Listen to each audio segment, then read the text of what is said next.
So, after understanding the concept of dryness fraction, what is a dryness fraction and how to calculate, let us now have a tutorial on dryness fraction, for which this tutorial is there on dryness fraction.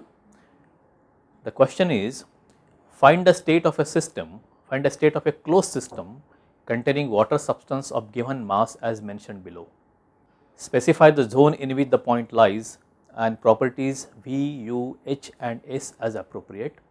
Also comment on its quality, which is the dryness fraction if applicable. So, basically depending on whatever has been given, for example, your question number 1 is mass 1 kg, property has been given as 0.6, while property 2 has been given as 10 bar. That means for a given pressure and given dryness fraction, find out where the state lies, at the same time find out the properties V, U, H and S at those properties at that particular thermodynamic state. Alright. So, first problem is the mass has been given, the fact that the X has been given, we know that it is wet steam, alright, and the property has been given as 10 bar. So, I know pressure, therefore, what would I do? I will first go to the steam table and see table number 2 where the pressure is the base, alright. So, let us come to, this is my question. The first question is mass is given, one property as 10 bar and X has been given as 0.6. So, these two parameters have been given, we will have to find out the values of V, U, H and S. Okay. So, let us go to table number 2 and locate pressure is equal to 10 bar and find out the properties at that particular location. Can we see table number 2?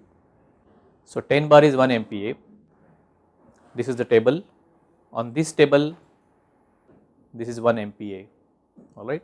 So, at 1 MPa write down all the values first. What has been given is X is equal to 0.6.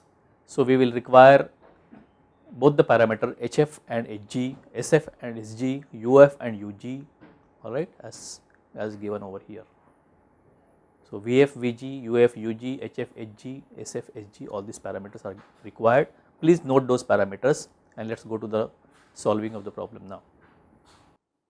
So, question 1, what is given to us is X is equal to 0.6 and P is equal to 10 bar or 1 MPa. So, from table 2 we could get that Vf is equal to 0.0011273 meter cube per kg and Vg is equal to 0.19436 meter cube per kg. So, simple is I know Vfg is equal to Vg minus Vf, which is equal to 0.1932 meter cube per kg, alright. Now, I will have a simple formula, V is equal to Vf plus X time Vfg, alright. I will just write the value of Vf and Vg. X is equal to 0.6. So, we say Vf is equal to 0.0012723 plus 0.6 into 0.1932, this is equal to 0.117066 meter cube per kg, alright. Similarly, this is the value of V that we got. Similarly, I can do S is equal to SF plus X time SFG, H is equal to HF plus X time HFG and U is equal to UF plus X time UFG. I will get all these values from table 2 for UF and UFG and get that S is equal to 4.8 kilojoule per kg Kelvin, H is equal to 1971.28 kilojoule per kg and U is equal to 1854.176 kilojoule per kg and the mass that was given to us was 1 kg. So, I will just multiply these parameters by 1 kg and then get the value of S as 4.8 kilojoule per Kelvin, H is equal to 1971.28 kilojoule and U is equal to 1854.176 kilojoules. Alright. So, this will be my answer to this question.